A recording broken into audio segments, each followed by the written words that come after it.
we've lost thousands of jobs. We're ruled by the wrong people.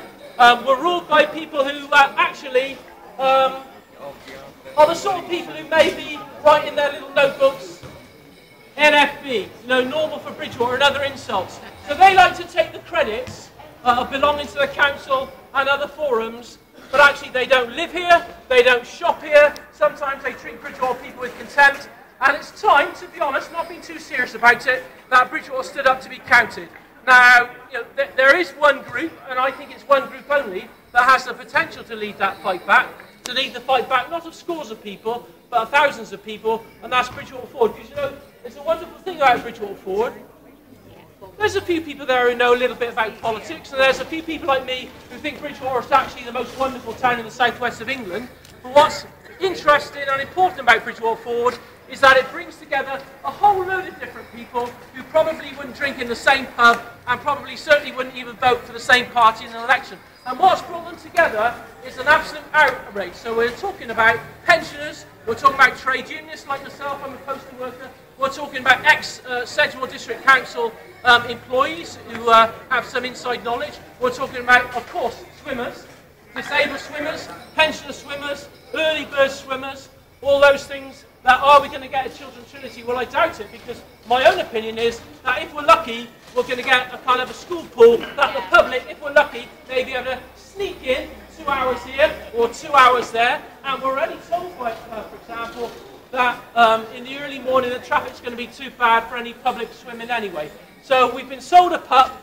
Bridgwater Town Centre is rapidly, I think, becoming an absolute disgrace. And, why? I mean, the solutions aren't just in this town. Some of you may think and may genuinely be looking forward to a new hospital on the town's outskirts. Some of you may be even looking forward, although I doubt it, to a new police station on the town's outskirts. Some of you, although I doubt it, may be looking forward to a new Haygrove School on the town's outskirts, when some of the best agricultural and farmland that is making our town still green is going to be ripped up. Now, why is this happening? The reason it's happening is because our council, atrocious as I believe it to be, is actually starved of cash from the central government. And that means that they have one excuse after another to say that we cannot spend £10 million in having a state-of-the-art hospital in the town centre where it should be on that site. We cannot have a Haygrove School where it is now and refurbished. We cannot have a police station refurbished where it should be in the centre of town. Why not?